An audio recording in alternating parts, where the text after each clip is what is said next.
Good morning, friends. Today I'll be starting a very important topic which is coming under AOD, application of derivatives, and the name of topic is increasing and decreasing functions. Okay, so if I talk about increasing functions first, so I start with this increasing functions.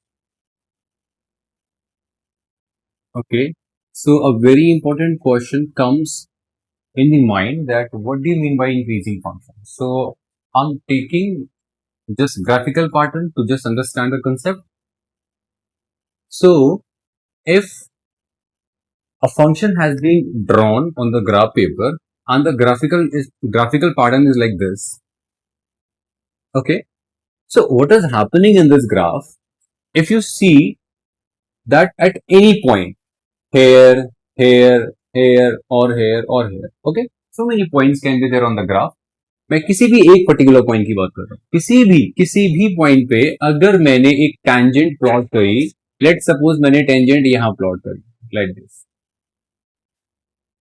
so that's the tangent is a line that touches the curve or the graph of the function at one point only that touches so here let's say it is touching so this is a point basically okay this is a value of x okay this is let's say the value of x equal to c any constant value so at this point because the slope of the tangent if this line the slope line if it is being extended like this straight line extended like this so you can see that this is making an angle of theta and this is very very clear कि जब मैंने इस point पे slope बनाया तो slope एक angle बनाता है with the x axis with the positive x axis एक एंगल बना रहा है जिसको हम थीटा कह रहे हैं और आप देख पा रहे होंगे ये थीटा जो है वो एक्यूट एंगल है since the theta is acute so the slope of the function at this point can be written as m is equals to you know that tan theta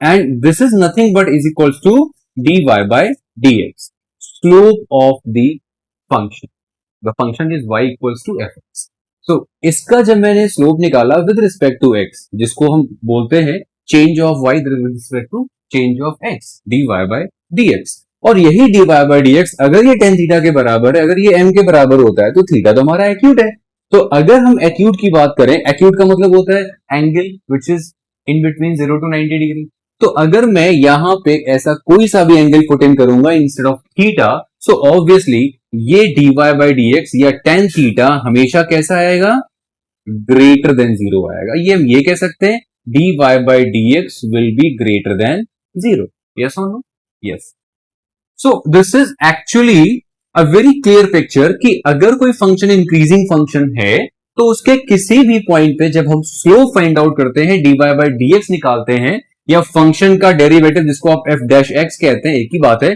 अगर ये आप फाइंड करेंगे तो इसकी वैल्यू हमेशा आपको greater than zero मिलेगी ही मिलेगी अगर ऐसा है तो हम ये कह सकते हैं कि yes the function is increasing function I hope it is clear अब इसी चीज को हम एक और तरीके से इंटरप्रेट करते हैं this is called calculus interpretation जहां हमने डेरिवेटिव की मदद से ये समझा है कि फंक्शन इंक्रीजिंग कब होगा किस कंडीशन पे होगा इसी चीज को अगर हम एक और तरीके से देखें सपोज करो यहां पे हम इसी फंक्शन में दो पॉइंट ले लेते हैं 1 and 2 this is let's say x1 and this is let's say x2 तो x1 पे फंक्शन की अपनी कोई ना कोई वैल्यू जरूर होगी इसको आप fx1 कह सकते हैं और x2 पे भी फंक्शन की कोई ना कोई वैल्यू जरूर होगी जिसको आप fx2 कह सकते हैं I hope it is clear तो एक चीज बहुत ही क्लियर है इंक्रीजिंग फंक्शन में एक चीज जरूर दिखेगी x1 x2 अगर मैं दो पॉइंट्स लूं ऑन दी एक्स एक्सिस या दो इनपुट्स लूं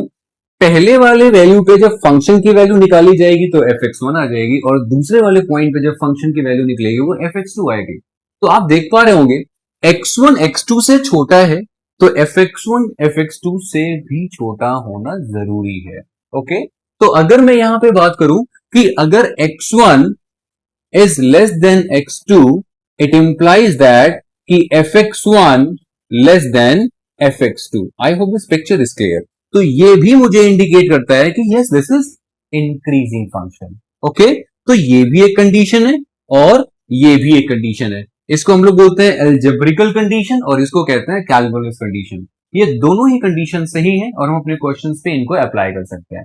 ओके, अब एक क्वेश्चन और अराइज होता है कि हम जब इंक्रीजिंग फंक्शंस की बात कर रहे थे तो इंक्रीजिंग फंक्शन में भी इसको दो तरीके से हम डिफाइन करते हैं, one strictly increasing function and second increasing function. अब इनमें डिफरेंशिएशन क्या है, कैसे हम इनको डिस्टिंग्विश करते हैं दिमाग में, तो आप इसको दोबारा से देखिए। पहले आप चाहें तो इसको नोट डाउन कर सकते हैं, मैं इसको डिफाइन कर देता हूं इनकी डेफिनेशन के हिसाब से, बट जैसे ही मैं डिफाइन करूंगा तो स्ट्रिक्टली और इंक्रीजिंग दोनों चीजें आने वाली है, that's why I be raising it.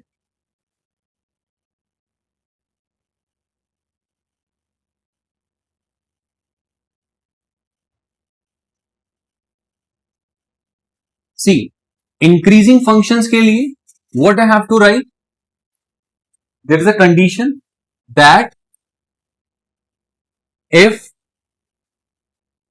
f dash x greater or equal to 0, if f dash x greater or equal to 0 for all x, for all x, okay,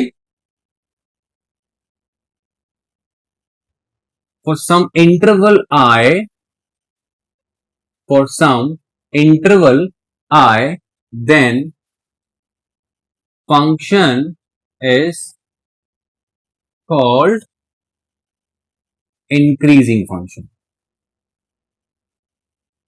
Increasing function. Okay, so this is the first definition, and second definition is like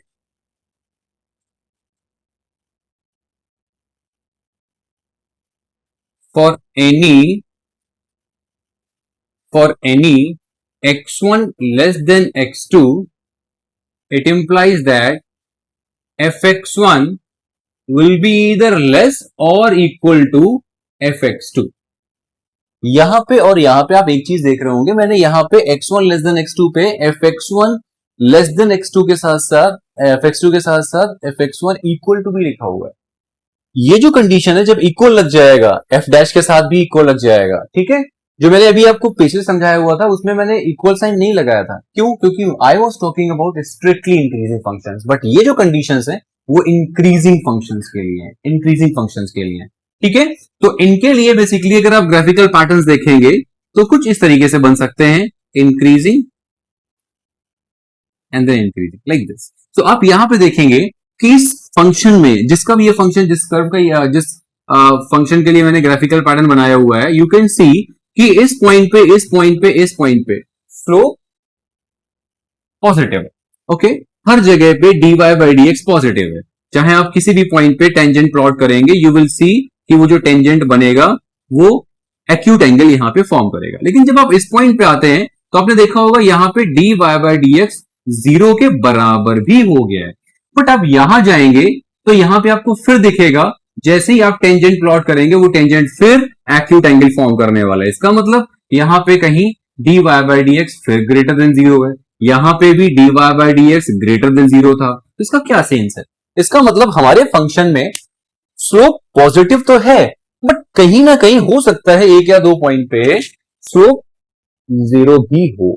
तो अगर slope हमेशा positive है but at a point, at particular point may be 1 और 2 slope 0 के बराबर भी है, तो ऐसे फंक्शन को हम लोग इंक्रीजिंग फंक्शन बोलेंगे। ये स्ट्रिक्टली इंक्रीजिंग की कैटेगरी में नहीं आएगा। तो I hope this is now clear कि फॉर ऑल एक्स, अगर मैं पर्टिकुलर इंटरवल की बात करूं, मैं सपोज इस इंटरवल की बात कर रहा हूं, तो इस इंटरवल में फ्रॉम हेयर टू हेयर ये हो गया आपका for some interval I, for all x, किसी भी एक्स के लिए आप बात करेंगे तो किसी भी एक्स वैल्यू पे जब आप स्लोप निकालेंगे, एफ डैश एक्स निकालेंगे, तो वो एफ डैश एक्स या dy बाई dx या तो ग्रेटर देन 0 मिलेगा या तो आपको 0 के इक्वल मिल सकता है, लेस कभी नहीं मिलेगा। Okay, so this is the condition for increasing functions. और अगर हम यहां बात करेंगे कि for any x1 less than x2, कोई भी आप दो पॉइंट ले लें, x1 ले लें और x2 ले लें, ये x1 आ गया, ये x2 आ गया, तो x1 पे जो फंक्शन की वैल्यू fx1 आ जाएगी और x2 पे फंक्शन की वैल्यू fx2 आ जाएगी। तो fx1 और fx2 ये दोनों या तो fx1 इससे छोटा मिलेगा या इसके बराबर भी हो सकता है। It may be a possibility कि इसी ग्राफ में अगर ये वाला जोन जहां मैंने dy बाई dx को 0 के बराबर कहा है, वो हो सकता है कुछ पर्टिकुलर पॉइंट के लिए कांस्टेंट भी हो जाता, कुछ ऐसे ऐसे। तो हो सकता है कि इन दो पॉइंट्स पे x1 और x2, ये x1 है और ये x2 है, fx1 भी वही था, fx2 भी वही था। So again there is a possibility कि fx1 and fx2 they both are same, still x1 is less than x2, x1 x2 से छोटा तो है, बट fx1 और fx2 की वैल्यू बराबर आ गई है। उस केस में भी हम इसको इसी कंडीशन के अंदर रखेंगे कि अभी भी फंक्शन इंक्रीजिंग है, वो डिक्रीजिंग की कैटेगरी में नहीं गया है। हाँ, भले ही उसका स्लोप जीरो आ गया उस पॉइंट पे, ठीक है, increasing slope zero and increasing, fine. अब अगर हम बात करें डिक्रीजिंग फंक्शंस के लिए और स्ट्रिक्टली डिक्रीजिंग फंक्शंस के लिए, तो आई होप ये कंडीशन मैंने रखी है इंक्रीजिंग फंक्शन के लिए। लेकिन अगर मैं इसी को थोड़ा सा डिफाइन करूं स्ट्रिक्टली इंक्रीजिंग फंक्शन के लिए, तो यही कंडीशन मॉडिफाई हो जाएंगी। मुझे लिखना पड़ेगा if f dash x greater than 0, not equal to, greater than 0 for all x for some interval I, for some interval I, then function is called strictly increasing function, strictly increasing function। और अगर मैं second definition बनाऊं यहां पे, तो ये बन जाएगी for any x1 less than x2, it implies that कि जो fx1 है वो इससे छोटा ही मिलेगा, इसके बराबर भी नहीं हो सकता है। Okay, fx1 will be less than fx2, fine. So this is the algebraical definition, this is the calculus definition. I think it is clear. ये है हमारा स्ट्रिक्टली इंक्रीजिंग फंक्शन के लिए कंडीशन 1 एंड 2, ठीक है, और ये कंडीशंस है हमारी इंक्रीजिंग फंक्शंस के लिए। ओके, तो अब मैं चलता हूं डिक्रीजिंग फंक्शंस की तरफ।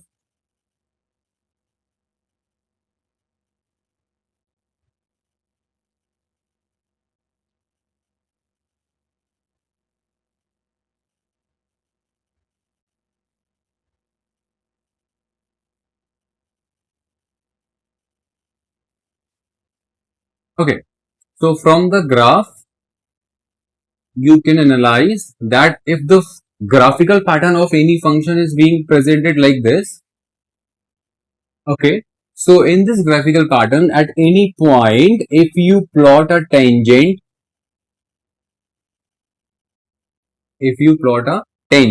so we all know that tangent is a straight line that touches the circle at the point where you want to define its slope.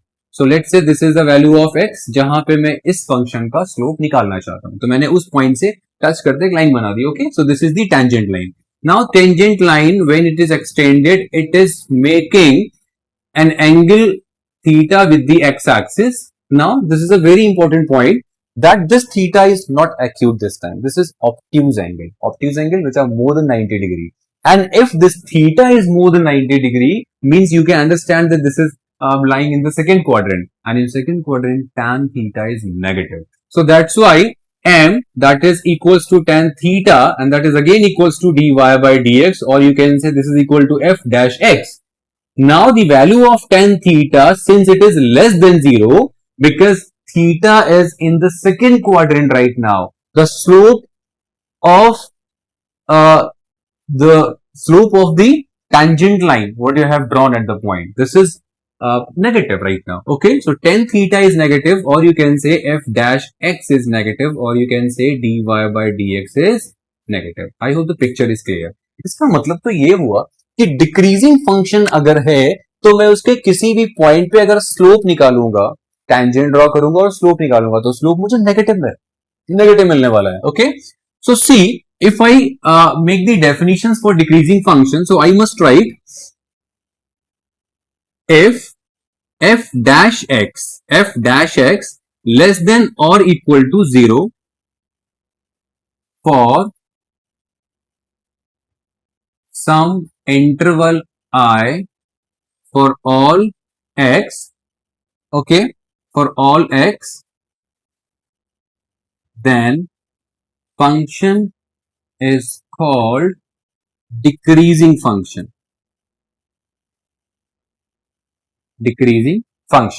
Okay, and again the second definition can be written for any x1 less than x2, it implies that now the very important point, यहां पे क्या होता है, अगर मैं इस function में दो पॉइंट एज्यूम कर लेता हूं, let's say x1 and x2, this is the x1 point and this is the x2 point.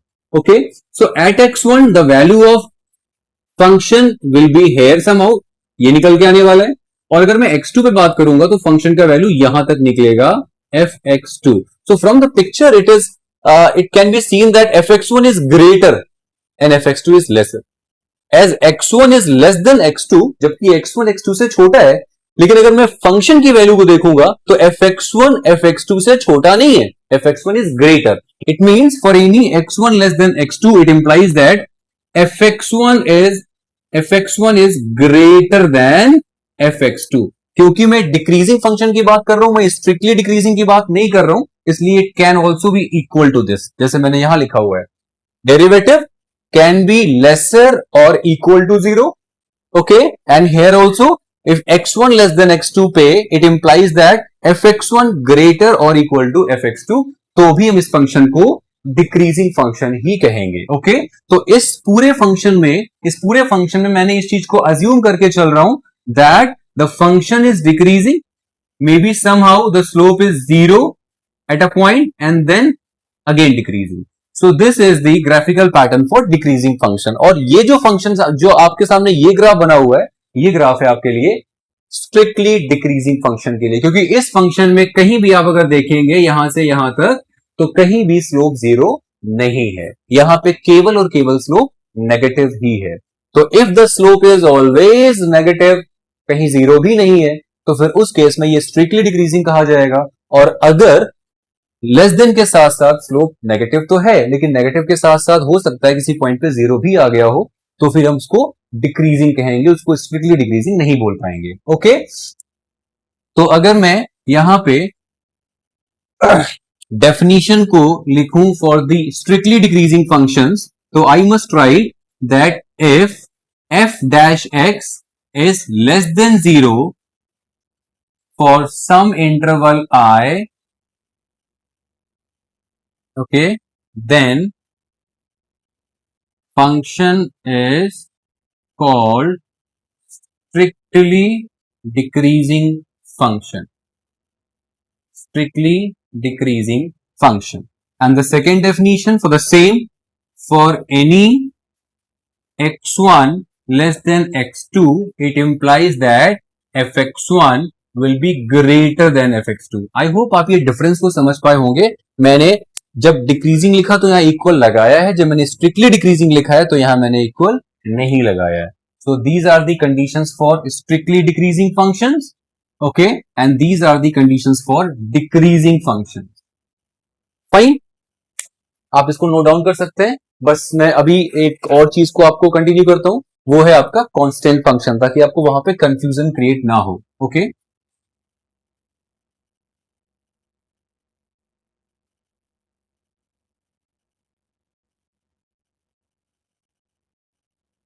The last which was constant function.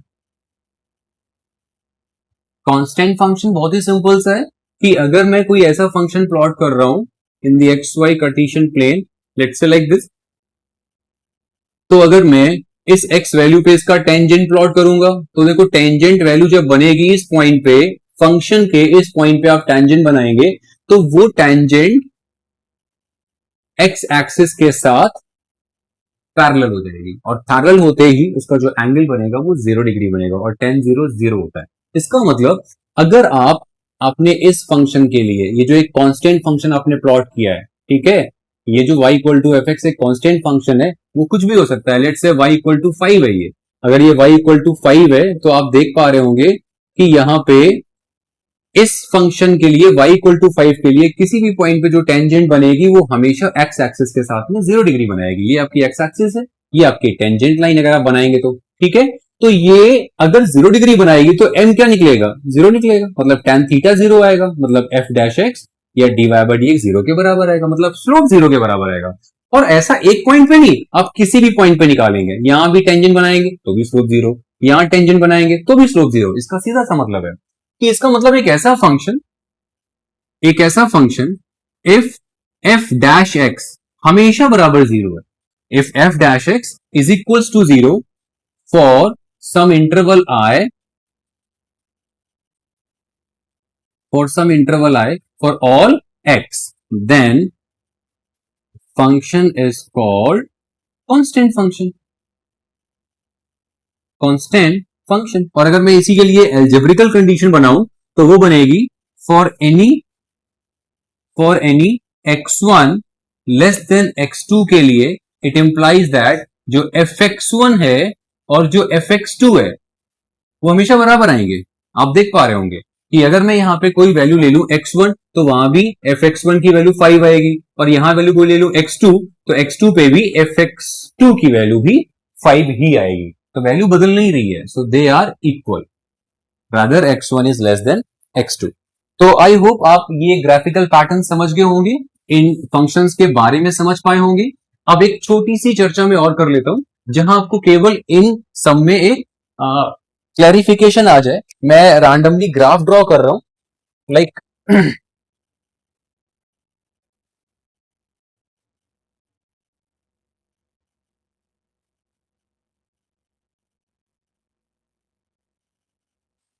so this is first graph, this is the second graph, third and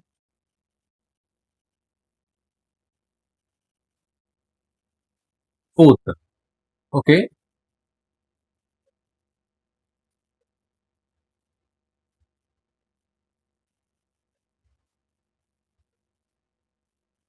so from the four graphs, you can consider that which one of the graphical pattern is for increasing, which one is for strictly increasing, which one is for decreasing, and which one is for strictly decreasing. So this graph is for strictly increasing, strictly increasing.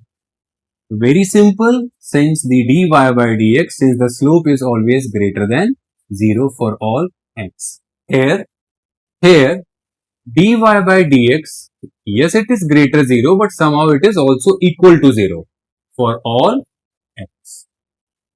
Okay, I hope it is clear. So this is for increasing function. The third one is for decreasing, because here the slope is always less than 0. Less than means कि अगर आप यहाँ पे किसी point पे tangent बनाएंगे तो वो टेंजेंट एक्स एक्सिस के साथ में ऑब्ट्यूज एंगल बनाता है. That's the reason. Okay, so less than 0 for all x, so this is called strictly decreasing. Strictly decreasing function. And the fourth one is here dy by dx. Yes, it is less than 0, but somehow it is equal to 0 also for all x. So this is for decreasing function. I hope आपको समझ में आ गया होगा. Thank you so much.